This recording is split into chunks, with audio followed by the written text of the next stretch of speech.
Please don't forget subscribe to the channel and hit the bell to get notified of new daily videos.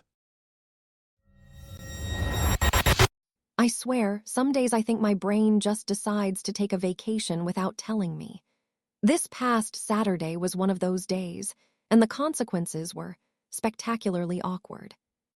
It had been a brutal week at work. My boss, Christopher, had us all pulling late nights, so by the time Saturday rolled around, all I wanted was some peace and quiet, and to let my golden retriever, Buster, burn off some energy at the local dog park. Buster is my shadow, my best friend, and generally the highlight of my life. He's a big, fluffy boy with a perpetually goofy grin, and honestly, he's smarter than I was on Saturday. We got to Possum Park.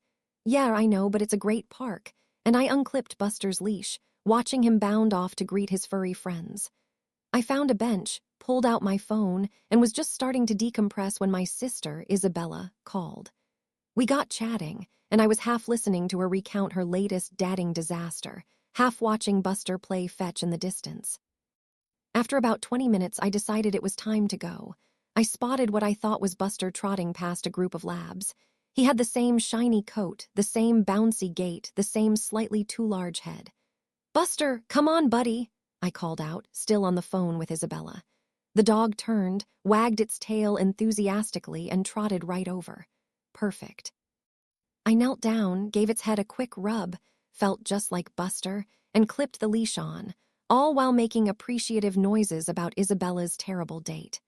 I stood up, gave a quick wave to a familiar dog walker, and started heading towards the exit, still absorbed in my phone call. I'd only taken about 10 steps when I heard it. "Hey, stop right there. What do you think you're doing with my dog?" I paused, confused, and turned around. A woman, probably in her late 30s with a face like thunder, was marching towards me, pointing. I looked around, wondering who she was yelling at. Then I looked down, at the dog on my leash. It was a golden retriever, all right, but it wasn't Buster. This dog had a slightly different tag, a smidge less fluff around its ears, and in retrospect, a rather confused expression that looked nothing like Buster's usual exuberance. My heart plummeted into my stomach. Isabella was still prattling on in my ear. Isabella, I gotta call you back. Something really bad is happening." The woman was practically spitting fire. "That's mine. He's M.Y. Robert. You just tried to walk off with him." She snatched the leash from my stunned hand. "I saw you. You just walked over and put a leash on him." My face was burning. I scanned the park desperately. And there, about 50 feet away, blissfully unaware of the chaos he'd wrought, was my Buster, happily chewing on a tennis ball someone had just thrown.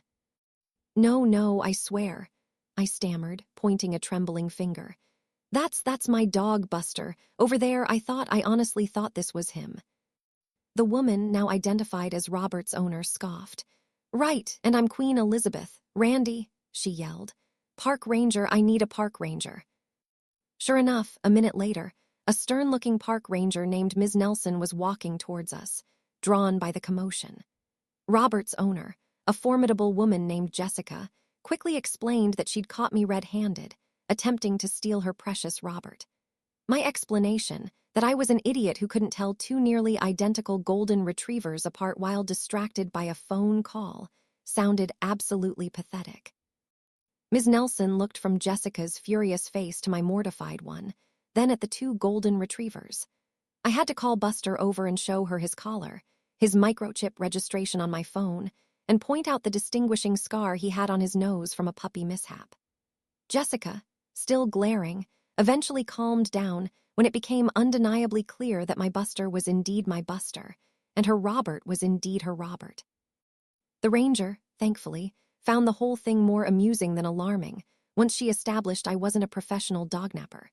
She gave me a warning about paying attention and a long, hard stare. Jessica just shook her head, hugged Robert tight, and stalked off without another word. I slunk out of the park, Buster trotting happily beside me, completely oblivious to the public spectacle his human had just made of himself. I probably won't be going back to Possum Park for a while. TLDR. Distracted by a phone call at the dog park, I accidentally leashed up and started walking away with an identical-looking golden retriever, leading to a public confrontation with its furious owner and a park ranger. If you enjoyed this video, please hit the thumbs up button to like it. And please do subscribe to support the channel.